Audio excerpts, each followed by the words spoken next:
નમસ્કાર દર્શક મિત્રો, તમે જોઈ રહ્યા છો સાઈ ગ્રુપ મીડિયા સંચાલિત નવસારી લાઈવ અને ઝટપટ ન્યૂઝ. દિવસભરની ઘટનાઓથી અવગત કરાવતા બુલેટિન ઝટપટમાં જુઓ આજના સમાચાર.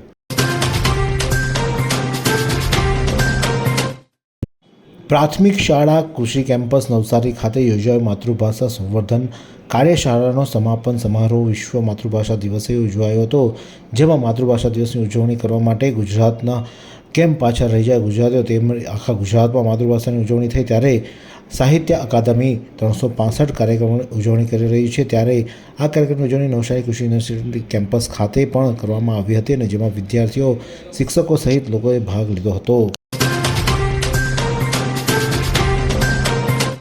વાંસકુઈ ગામે આગામી 8 અને 9 તારીખે ઘોડીગઢ બાપુની યાત્રા યોજાશે. આ જાત્રામાં મોટી સંખ્યામાં ભક્તો ઉમટતા હોય છે અને 8મી તારીખથી લોકો આ બાપાના દર્શન માટે ઉમટી પડતા હોય છે. તે 8 અને 9 તારીખે વાંસકુઈ ગામે આ ઘોડીગઢ બાપુના મંદિરે જે વર્ષો જૂની પરંપરાગત રીતે જે મેળો યોજાય છે તે મેળો યોજવા માટે પરમિશન પણ મળી ગઈ છે અને જેને લઈને તડામાર તૈયારીઓ પણ હાથ ધરવામાં આવી છે.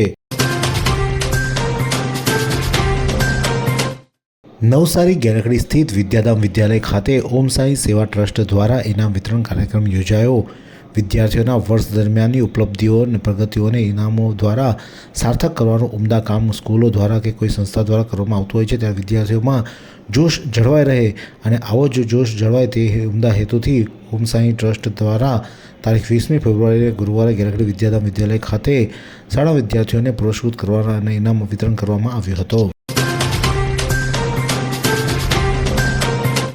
ઉત્તર ભારતીય સમાજ નવસારીના ભવનના લાભાર્થી ચાલી રહેલી શ્રીમદ ભાગવત કથામાં કથાકાર ભાગવતાચાર્ય પ્રફુલ્લભાઈ શુક્લાએ વિરુદ્ધ ચરિત્રનું વર્ણન સંભળાવ્યું હતું. ઉત્તર ભારતીય સમાજના ભવનના વિકાસ હેતુ યોજાયેલી શ્રીમદ ભાગવત કથામાં બીજા દિવસે વ્યાસપીઠ પરથી બિરાજમાન કથાકાર ભાગવતાચાર્ય પ્રફુલ્લભાઈ શુક્લાએ સંગીતમય શૈલીમાં કથા પ્રવાહને આગળ વધારતા કહ્યું હતું કે ભારતીય જે જીવનની દિશા કેવળ ભારતીય સંસ્કૃતિમાં બતાવી છે. વીર પુરુષો આપણે હિન્દુ ધર્મને બચાવ્યું છે.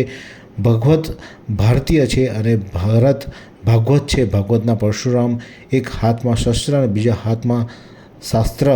આમ તેઓએ હિન્દુ ભાઈ બહેનોને ધર્મ ટકાવી રાખ્યો અને આપણા બાળકોને ડરપોક બનાવશો નહીં, તેમને વીર શૂર બનાવો, તેવી તેમને શબ્દો ઉચ્ચાર્યા હતા. પ્રાઇમ કોઓપરેટિવ બેંકની નવસારી શાખાના 25 વર્ષ પૂર્ણ થતાં તેની ઉજવણી ગંદેવી રોડ પર આવેલી હોટલ એનરિચમાં કરવામાં આવી હતી, જેમાં આ બેંકના માનવંતા ગ્રાહકોને વિશેષ આમંત્રિત કરવામાં આવ્યા હતા અને તેમનું દ્વારા અભિવાદન કરવામાં આવ્યું હતું. આ પ્રસંગે પ્રાઇમ બેંકના ચેરમેન મુકેશ બોમ્બેવાલા તથા નવસારી બ્રાન્ચના મેનેજર મેહુલ ભાવસાર સહિતના અગ્રણીઓ ઉપસ્થિત રહ્યા હતા. નવસારીના વિવિધ ઉદ્યોગપતિઓ અને વિવિધ ખાતાધારકો આજે ઉપસ્થિત રહ્યા હતા અને પ્રાઇમ બેંકના નવસારી શાખાના 25 વર્ષની ઉજવણી કરવામાં આવી હતી. फालूदा मिक्स की इतनी सारी वैरायटीज रिफ्रेश के पास है. अगर आपको भी चाहिए रिफ्रेश के फालूदा मिक्स की इतनी सारी वैरायटीज, तो फिर सर्च करो, क्लिक करो, लाइफ को रिफ्रेश करो.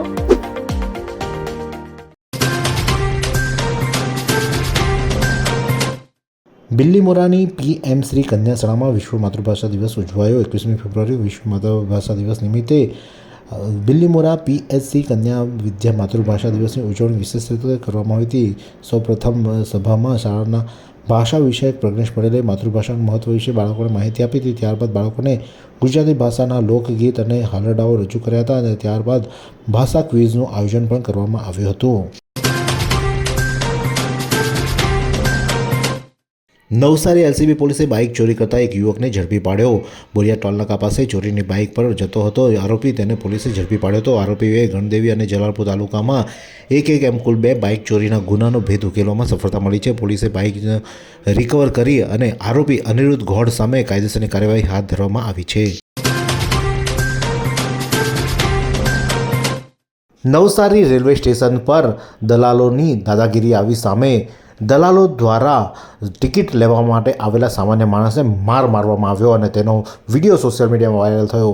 પોલીસની હાજરીમાં એટલે રેલવે પોલીસની હાજરીમાં આ રીતે સામાન્ય માણસને માર મારે અને પોલીસ મુખ પ્રેક્ષક બની રહે તેવા દ્રશ્યો જોવા મળી રહ્યા છે. એટલે કે પોલીસની પણ આમાં મિલીભગત હોય તેમ ટાઉટો પોતાના 8 થી 10 માણસો પહેલાં ગોઠવી દેતા હોય છે, ત્યારબાદ સામાન્ય માણસને જ ઊભા રાખવામાં આવતા હોય છે અને જેના કારણે તેઓને તત્કાલ ટિકિટ નથી મળતી અને તેથી દલાલોનું રાજ અત્યારે હાલમાં નવસારી પ્લેટફોર્મ પર એટલે કે ટિકિટ બારી પર જોવા મળી રહ્યું છે. ટિકિટની જે બુકિંગ છે, બુકિંગ માટે તે લોકો રાત્રેથી લાઈનો લગાવતા હોય છે અને તેના કારણે જો કોઈ તેમાં દખલ કરવા જાય તો તેને આ રીતે જાહેરમાં માર મારતા હોય તેવા દ્રશ્યો આ તમે જોઈ શકો છો. તેના પરથી ખબર પડી છે કે નવસારી રેલવે પોલીસ કઈ હદ સુધી મેણા પીપળામાં પોતાના દલાલોને છાવરી રહી છે.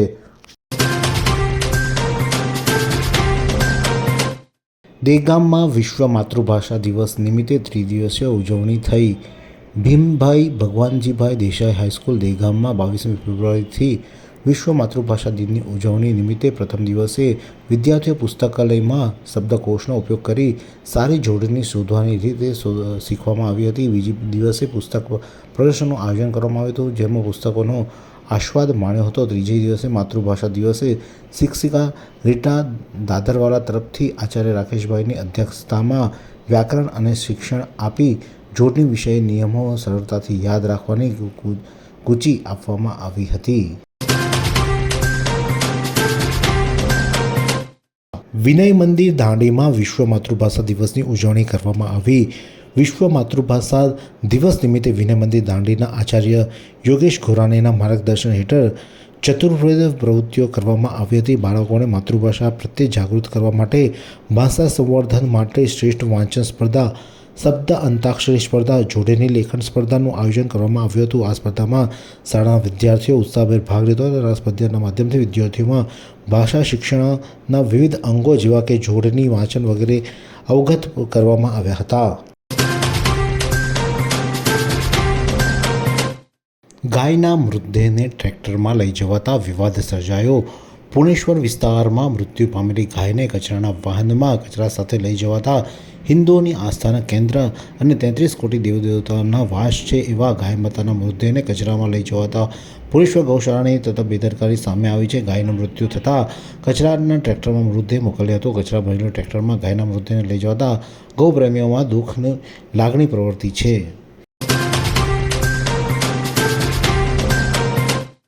ગુર્જર વાણી, ગુર્જર લાણી, ગુર્જર શાણી રીતે ઉજવાયો માતૃભાષા દિવસ. આવી પંક્તિઓ દ્વારા નવસારીના ટાટા બાઈ નવાજભાઈ ગર્લ્સ હાઈસ્કૂલ ખાતે ભવ્ય રીતે માતૃભાષા દિવસની ઉજવણી કરવામાં હતી, જેમાં વિવિધ જે ગુજરાતી સાહિત્યના શબ્દો છે તેની સાથે આ દિવસની ઉજવણી કરવામાં આવી હતી. અમલસાડમાં બની એક અજીબ ઘટના. અમલસાડમાં ભર બજારમાં કર્મકાંડી બ્રાહ્મણ દ્વારા તેમના યજમાન પર જીવલેણ હુમલો કરવામાં આવ્યો. દોષ નિવારણ વિધિના પૈસા ન મળતા થઈ હતી મોટી બબાલ. ડિજિટલ અને ટેકનોલોજીના સમયમાં પણ અપવાદરૂપ વ્યક્તિઓને બાદ કરતાં મોટાભાગના લોકો ધર્મ માન્યતાઓને ઘરાડું જેવા મળે છે અને લોકો પોતાના ઘરમાં દ્વેષ હોવાનું લાગી રહ્યું છે. એવી જ એક દોષ નિવારણ વિધિના પૈસા સમયસર ન મળતા મોટી બબાલ થવા પામી હતી અને કર્મકાંડી બ્રાહ્મણે તેમના યજમાન પર ચપ્પુથી ઘાતક હુમલો કરવાની ઘટના બની છે અને આ સમગ્ર ઘટના ગણદેવી પોલીસ મથકમાં નોંધાતા પોલીસે સીસીટીવી કેમેરાની ચકાસણી કરી વધુ તપાસ હાથ ધરી છે. વાત કરીએ હવામાનની તો આજે નવસારી જિલ્લાનું મહત્તમ તાપમાન 36.4 રહ્યું હતું, જ્યારે લઘુત્તમ તાપમાન 14.5 નોંધાયું તો હવા ભેજનું પ્રમાણ સવારે 71%, જ્યારે સાંજે 23% રહ્યું તો હવાની ગતિ 3.7 કિલોમીટર પ્રતિ કલાક ફરતી રહી હતી. આ સુંદર સૃષ્ટિને નિહાળવા માટે હજારો લોકો પાસે દ્રષ્ટિ નથી અને એ ત્યારે જ શક્ય બને જ્યારે કોઈ ચક્ષુદાન કરે. તો તમારા સ્વજનો સાથે મળી એક સુનિશ્ચય લઈએ, ચક્ષુદાનને પરિવારની પરંપરા બનાવીએ. Visit Sant Punit Chakshu bank, Rotary eye institute Navsari. Call 7069006329.